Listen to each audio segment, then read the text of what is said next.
Thank you so much. Can you hear me all right? Thank you for that warm welcome. And thanks for joining me on this chilly Friday evening. I was just so determined to get back to Midtown Scholar, and I didn't think I could make it happen on this tour. And through some convoluted family scheduling, and my in-laws live in Central PA, so like dropping off children. But Friday night was the only time that was possible. And thank you for coming out. So I was last here in 2019. So 4 years between when we were able to do this before and when we could gather today. And so before I jump in, I recognize some faces. Who did I see last time? Was anyone here? Okay, so I hope you have a really bad memory because I'm going to repeat myself a little bit from last time. I hope you don't mind. I'm going to leave this alone and see. Can you hear me? I'm pretty loud anyway. So what I'd like to do with our time together is I want to tell you, since I haven't met most of you before, how I came to write these books. And then I'll tell you specifically how I came to write Name Sapphire, which has been out just about 2.5 weeks. And then I want to leave a lot of time for whatever's on your mind for questions. So my journey to becoming an author started, I can't believe in March, I'm going to have to say 27 years ago. 27 years ago, I was sent to Krakow, Poland as a diplomat for the US State Department. Now, I didn't go to Poland to work on the war. I actually went over there to stamp visas and passports and help American citizens when they got in trouble abroad.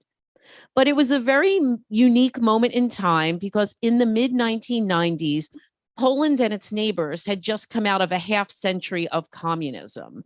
And all during that era, when they were cut off from the West and they had no free speech, they had never made progress on any of their issues from the Holocaust or World War II. And so suddenly in the mid 1990s, they were saying things like, what about returning property and how do we preserve the concentration camps, and lots of things they had never resolved. When I went to Poland, I was a young woman in my early 20s. And now you can all do the math and figure out exactly how old I am. I'm 51. But I went to Poland alone. And if you think back to that time period, we had no cell phones yet, and we had no internet really to speak of. And so I was completely isolated halfway around the world from my family. And so what I did, I'm Jewish, and when you're Jewish and you're alone in some part of the world, you look for the synagogue. And so I went to the synagogue in Krakow. I went there every Friday night, just like now. I went there for Fridays for Shabbat.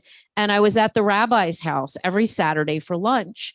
And the surviving Jewish community in that part of the world, if you want to know more about them, I hope you'll ask me. They took me in and they became like grandparents to me. It was very poignant for me because I had lost 3 of my 4 grandparents at a really young age. And suddenly I was living among like all these amazing grandparents. And I became very close to them and they shared their stories with me.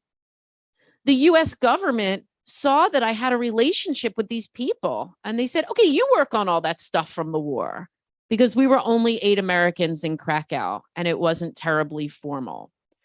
And so for more than 2 years, that was my full-time job, was actually working on the war.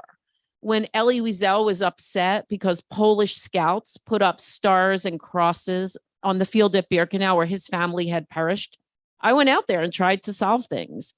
And when then Hillary Clinton, who was then First Lady, wanted to tour the camps, I spent a week at Auschwitz with the Secret Service. And so it was this very kind of grassroots work that I was engaged in. And we were able to do some really powerful things, like bring together Polish teachers and American teachers so they could learn how to teach their children about the Holocaust because they had never done it. At the same time, it was incredibly difficult to be on the ground in Poland, having hard conversations about who had done what during the war. And I want to tell you also, and I won't spend too long on Poland, I promise. I know that's not why we're here. But I need to tell you that my own life over there was similarly conflicted, because on one hand, it was this rich and rewarding experience to live as a Jewish woman in Krakow in defiance of all that the Germans had tried to do there. But on the other hand, I was living in such immediate proximity to the war that if I wanted to have my car fixed at a mechanic, I had to drive past the camp from Schindler's List. And you may imagine how you will feel when you visit a gas chamber.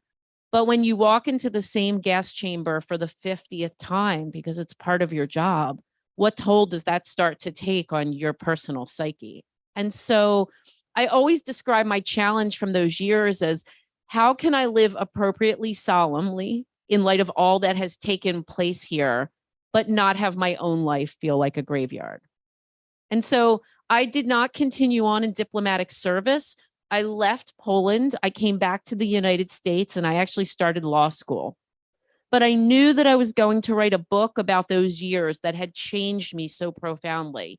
And it wasn't just going to be any book, it was going to be a novel. So you may say, well, how did you know that? Going back in time, I was one of those little kids who always wanted to be a writer, never short stories, never poems. I kind of always wanted that book. But all through my many years, living abroad, being in school, I had plenty of time to write and I could never get started. And you know what I mean, because I'm looking around and some subset of you here, you have a project in your closet. It doesn't have to be a book. It could be something else that you want to get off the ground and you just can't do it. And for me, that was the novel. The turning point in my life was 9/11. I graduated from law school right here in Philadelphia, and I started working at a large Philadelphia law firm on September 4th, 2001. It was a Tuesday. And 1 week later, 9/11 happened. And you'll forgive me for using a flip expression about such a serious day, but I call my life epiphany, dear God, I don't want to die at the law firm. And what I meant by that was being a lawyer is a fine and admirable profession. I teach at Rutgers Law to this day. I make baby lawyers for my day job. And I love it. But I had this deeper dream of being a novelist. And if I had been a 9/11 victim, I never would have realized my dream. And so I didn't have forever. I had to get started right away. I took a course at Temple Night School. If you know Philadelphia, it's at 15th and Market. It was Temple. I teach at Rutgers. They hate this part of the story. But I took a course at Temple Night School. And that course was called Write Your Novel This Year. I later looked and they changed that to Write Your Novel This Month. That sounds really scary. I wouldn't take that. But I took Write Your Novel This Year and I started working on what would become my first book, which was The Commandant's Girl. Now, it was not a hop, skip, and a jump from my 9/11 epiphany to Midtown Scholar, your local independent bookstore. In fact, it was 5 years and 39 publisher rejections until the last known publisher on earth. I should stop calling them that. They're my current publisher. But they made a tiny little offer for my first book and away we went. And now things have gone well. And lots of people in publishing like to act like they knew it all along. I have rejection letters from all of them. So the other catch, and I promise I'm going to get to Name Sapphire in a minute. The other catch in my new writer plan after 9/11 was, although I was now a serious writer, I was also a new attorney at a big city law firm, and I had $1,000 a month in student loan debt to repay. So I could not go sit and write in a castle now just because I was serious about it. It had to coexist with my day job. So I used to write my books from 5 to 7 every morning before I went to the firm. And that was my routine for many years. Now I have 3 children, middle schoolers. Middle school starts really early in the morning, and we have 6 pets. And so dog, 2 cats, bird, lizard, and rabbit. And so, I don't get 5 to 7 in the morning anymore. I've had to find many ways, but that was the drill. So I'm about to tell you about Codename Sapphire. It's my 12th book. You can ask me about any of the books in between, but if you give away the ending, I will shush you. Codename Sapphire. In order to tell you about this book, I have to tell you where I get my ideas for books. I actually really go looking for them. And the reason is, although I lived among the survivors and they shared their stories, those are not my stories to tell. I like a little space from it. And so what I'm looking for when I'm looking for a book idea, I want an inspiration around which I can build a fictitious story. And when I'm looking for an inspiration, I'm looking for what I call the gasp and the questions. In the case of Codename Sapphire, the gasp was learning that there was a Nazi train headed from Brussels to Auschwitz with Jewish prisoners inside. And there was a group of young, brave people who endeavored to stop that train in its tracks and break into it and free the people who were inside.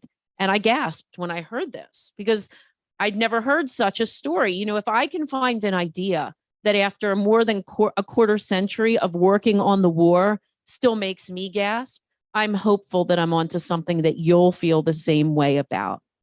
And after the gasp, then there are questions. And the questions here were, how had these people been so brave to attempt such a feat? And why hadn't more people tried to do the same thing? And so in my book, Codename Sapphire, we meet Hannah. Hannah is a young German Jewish activist who has lost everything through an early pogrom type event. She lost her fiancé and her unborn child. Hannah is a wanted woman and she has to get out of occupied Europe. And so she boards a ship for North America, and that ship is turned away from the United States and from Cuba. And some of you might have heard of the real life ship, the St. Louis. That was the inspiration for my ship. Hannah finds herself back in Europe and staying with her cousin Lily in Brussels. They haven't seen each other in years. Now, Lily is altogether different because Lily is affluent. Her husband is a doctor. She has a young son, and Lily is trying to pretend like the war isn't happening to her.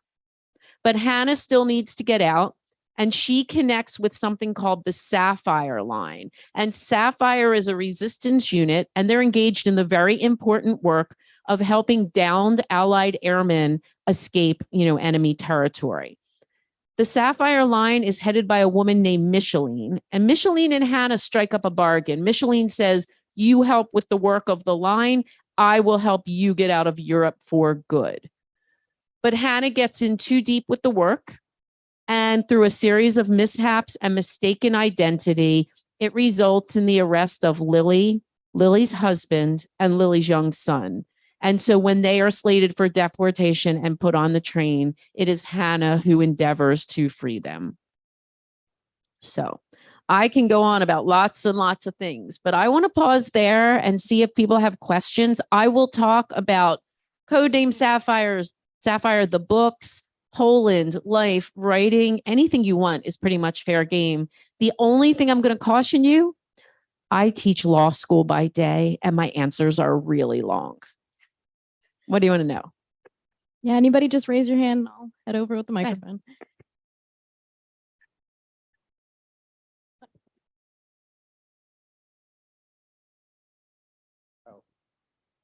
I can hear you. I'll repeat the question if you want. Which authors inspired me over the years and which authors do I read now? So I was definitely one of those little kids who read a ton. I'm going to digress from historical fiction and tell you I was like a Judy Blume kid. I don't know if anyone has kids who read Judy. So the reason I tell you this is my favorite anecdote. My 5th grade yearbook said the next Judy Blume because I told you I wanted to be a writer. So, and I had written to her, I'd emailed her when I was an aspiring author, and she actually wrote back to me. So about 4 or 5 years ago, I was on vacation with my family in Key West. And if you ever go to the independent bookstore there because Judy Blume owns the bookstore. And I had heard that she was there on Sundays. So I kind of walked into her bookstore and she was standing there. And, I just absolutely lost my mind and showed her my 5th grade yearbook, showed her the email she'd written back to. And she actually had me come stay at her house on book tour, which was amazing. So Judy Blume, first childhood starters. Growing up, I read all of the historical fiction. And you know what's odd? If I think back, at the time, they were all male authors, right? Those big books, I'm thinking of Herman Wouk, James Michener, Leon Uris, all of those books were very prevalent, of course. There was some very formative young adult and middle grade Holocaust books as well. So I read all of those. In terms of my writing career, the book that helped the most, there's a book called Writing Down the Bones by Natalie Goldberg. And she takes a Zen Buddhist, I see you nodding, she takes a Zen Buddhist approach to writing where you don't stop your hand to edit. You just keep going. That book was very informative for me. In terms of what I read now, before I tell you what I read, I'm going to tell you how I read. So I want to say, first and foremost, always your independent bookstores. Second for me are libraries. I have to be really honest about that. I use like 5 library systems just to keep up with me and the kids. During the pandemic, the library called to check on me, for real. And I spent my 50th birthday, the actual day I was able to take my kids back to the library for the first time. So after my bookstores, I love libraries. I read in the pickup line at my kids' school because I do a lot of driving and waiting, so that you should always have a book in the car. I read everything. A couple times I've done 100 days of books, where every day for 100 days, I listed a book that I really loved. And I have those boards on Pinterest if anyone wants them. But I had a thriller bender in January. So Mary Kubica, Just the Nicest Couple. Recently in historical fiction, a book just came out by Lynn Cullen called The Woman with the Cure. That's very good.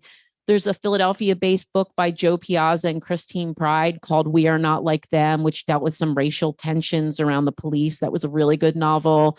Obviously, Lisa Scottolini, and she has a new one coming out called Loyalty. And I'm going to forget so many books. I do want to mention one debut. Sometimes people are like, I just need something light. I can't read anything else heavy. There's a really good comedic debut by a woman named Eden Robbins, and it's called When Franny Stands Up, and it's very much like The Marvelous Mrs. Maisel. So that's a few samples that I can remember. Thank you. Told you my answers are long. Sorry. Yes, go ahead.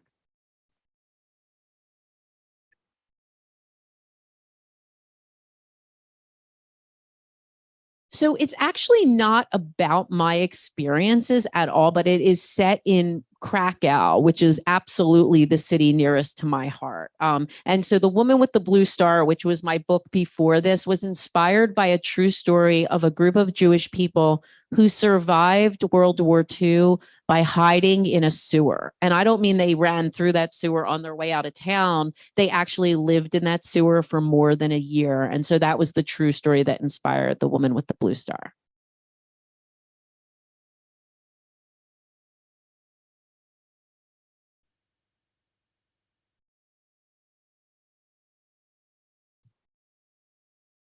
No, I have not written anything nonfiction about my experiences in Poland. I've only written the novels. I mean, Krakow is very much my heart in terms of that experience. Now, I do have to tell you an anecdote, though. I was working on The Woman with the Blue Star. Okay, this is going to be a digression, but I turned in the book. This is my 11th book, right? That was my 11th book. And my editor looks at me and she goes, no, no, like I've written 11 books. What do you mean no? And I had written a total stinker of a first draft on that book. And I had to rewrite 95% of that book in 5 months. So when that happens, you like shake an angry fist at the sky, you wring your hands, and then you get down to the work. And I decided that I was going to go to Poland for that book because I had not been back to Poland in 17 years. And I thought, well, I want to go see people. So I booked a really nice trip to Poland just for me, no kids. And I booked that trip for March 11th, 2020. Right. So my publisher was like, we don't think you should go to Poland. I was like, I am going to Poland. I'm going to wear one of those masks because we didn't know. And the flight shut down. I never got to go. And thank God they did, because I had an emergency appendectomy the next day and I would have been in the air over Poland. But so Poland is going back to Poland is very high on my list, is all that is to say. Yes. Thank you. Go ahead.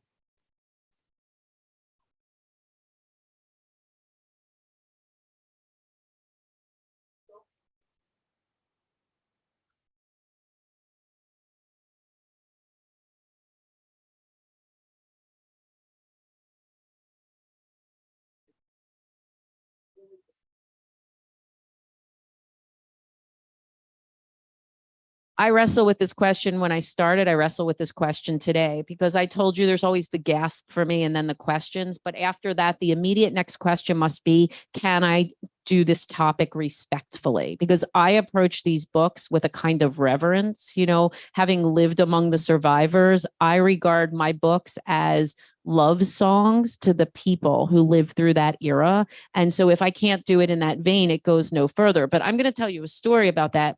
I was working on my first book, The Commandant's Girl, and I watched Band of Brothers. Have you seen it? Band of Brothers is the finest thing put on film. You can fight me on that, but I really believe that. And episode 8 of Band of Brothers, they liberate a concentration camp. And this episode was so well done and so gripping that it stopped me in my tracks. Like, I can never write anything again that would do anything like this justice. And at that point, I was writing a story set in Krakow, and there was a dinner party in my story. And I thought, who am I to write about dinner parties when this was happening in the camps not an hour away? And the answer I came to is because those dinner parties really were happening an hour away, right? So I mean, I have to be very careful with accuracy. When you write historical fiction set around the war, there is a deep-seated commitment from the readership to making sure you get it right, because this is a very important history. So anything I have to change in a book, you're going to see in the author's note. For example, I didn't call my ship the St. Louis because I had to mess with the dates. So I changed, I didn't want to expropriate the real history. So I think you have to approach it very respectfully with a real love, and be really careful about not staking too large a claim around what is real in your book.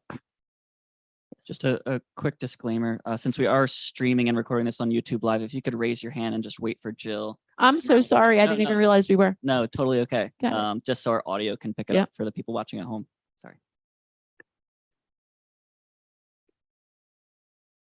You talk about the historical accuracy. Can you speak to your research process and how you come to those gasp moments and Sure. answer those questions? So this is a question about sort of the historical research piece, and I'm going to take liberties with your question, if that's okay.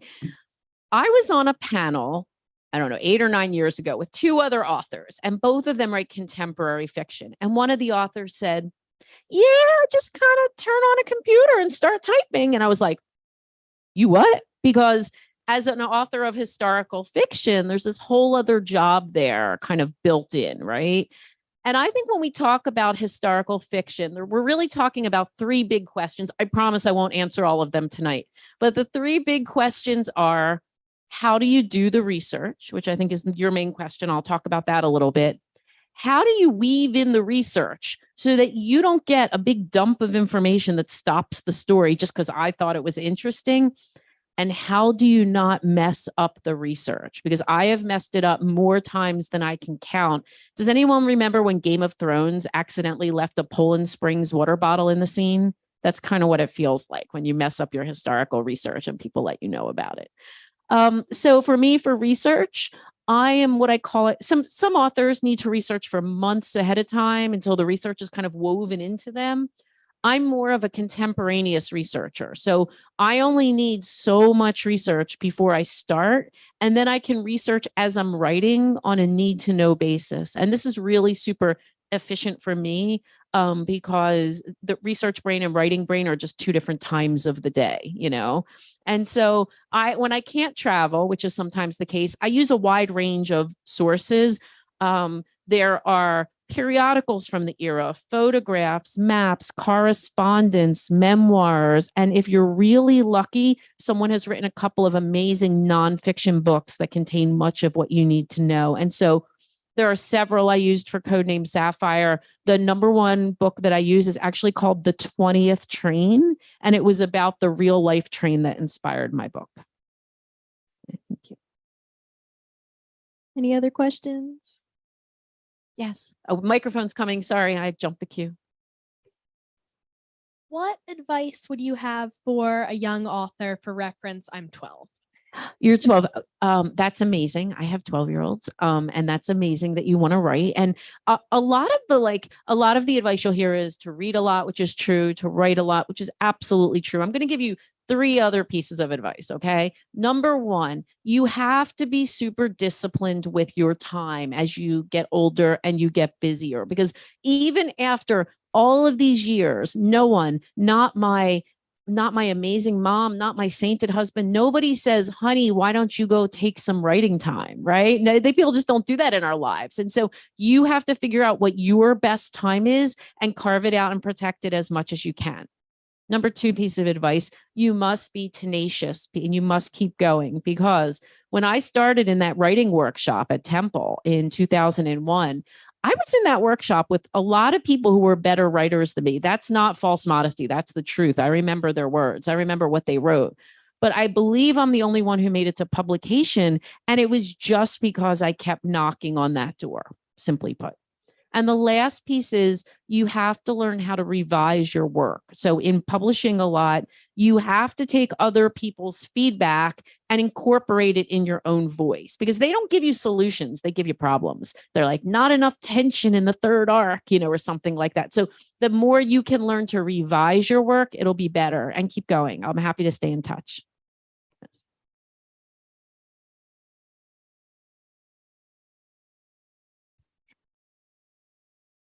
Sorry, I jumped the gun. That's We hosted virtually Lisa Jewell and Jojo Moyes the other day, and someone asked this question that was like kind of general, but it prompted a really interesting answer. So do you read outside of historical fiction? And what books do you kind of like to read in your free time? And on top of that question, if you were to write in another genre, what genre would that be? Oh, that's so interesting. So, I mean, I read everything. So I read all of the historical fiction that's coming across. I read, regardless, not just World War II.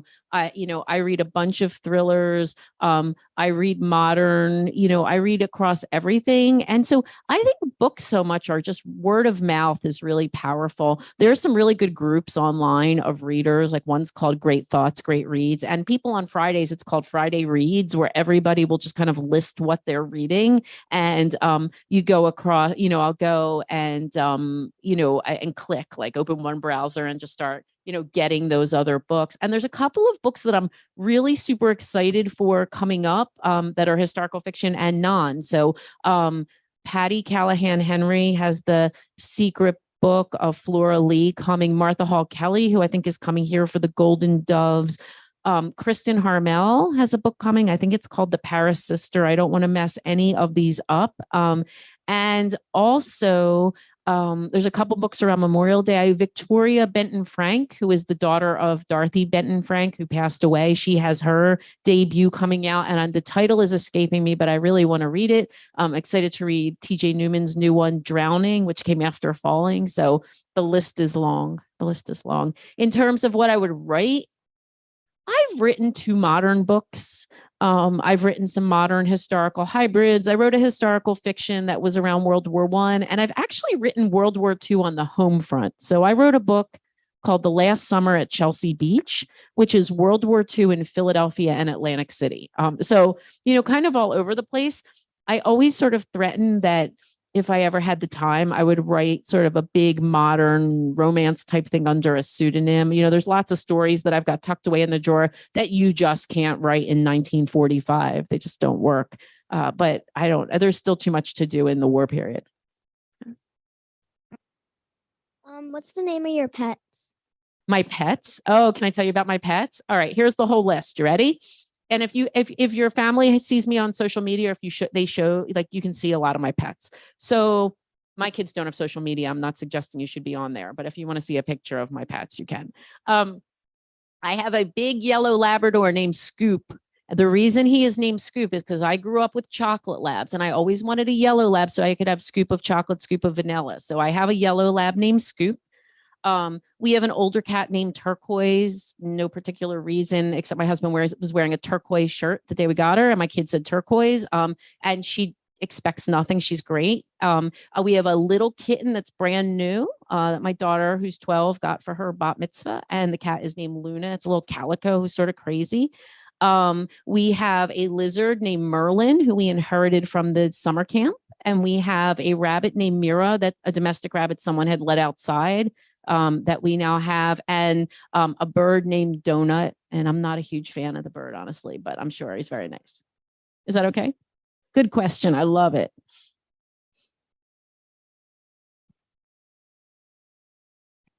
So you talked about how you have built those relationships with the people in Poland. I guess my first question is, are you still in contact with a lot of them, and have they read any of your books, and what are their thoughts on them? So I don't know which people have read my books. My books are definitely published in Polish, which is great. I'm so happy about that. And I hope they read them and I hope they like them. I am in touch because when you go over there, people really open their homes and hearts to you. I'm not just talking about the Jewish community, but the Polish community as well. And I had an amazing experience. If you get to go to Krakow, go. It's incredible there, in my opinion. And so love the people, love the place. And frankly, having Facebook has sort of increased my ability to stay in touch with people from other places. And I have a little story about that. So 5 or 6 years ago, I was driving into Rutgers. I get to work and I look on Facebook and it says, oh, look, they're filming the movie of Pam Jenoff's The Diplomat's Wife here in Krakow. And I was stunned because I didn't sell the movie rights, right? So I'm like, the lawyer in me said, what is going on here? Why are they? So I picked up the phone and I dialed the consulate in Krakow. And the person who answered was a person I worked with all those years ago in 1996. And I said to her, what is going on with this movie? And you know what she said to me? April Fools. They had punked me all those years later. So yes, I'm still in touch with them. Yes.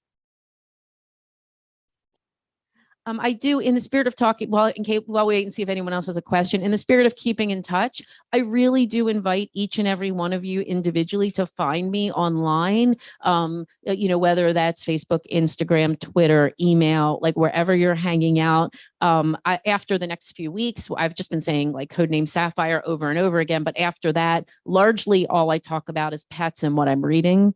I think it's amazing to be able to build relationships with readers over the years. It certainly helped us during COVID when we all suddenly went virtual, and it's really special to have those relationships. So please find me. Yes.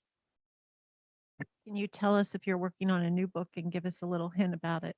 I'm definitely working on a new book. I'm a lot slower than I used to be. I think partly I've just gotten older, but I've slowed down. And so I'm always working. So here's the deal with myself. People think I'm this productive writer. I'm really not. My pace is glacial, but I made a deal with myself a couple of years ago. Like, look, I can't write long. If you gave me 8 hours, I don't know what to do with 8 hours. I have no stamina. So if I don't write long, I must write often. And so I do write 7 days a week to try and keep this going. I also, ever since turning in, I used to be what's called a pantser, which means you write by the seat of your pants. But ever since I turned in that stinker book, I do a rough outline at the beginning of a project. So it takes me longer to get started now. So all I can say is that it has a story set during the war. It has a story set after the war, and it has a mysterious object that connects the two. That's all I've got for you right now. Any other questions? Thank you so much for being here. I really appreciate it. Can we get a round of applause? We will be doing a book signing over here at the table. If you haven't already bought your book, bought your copy of the book, it's over at the main cafe counter. Thank you guys for coming out.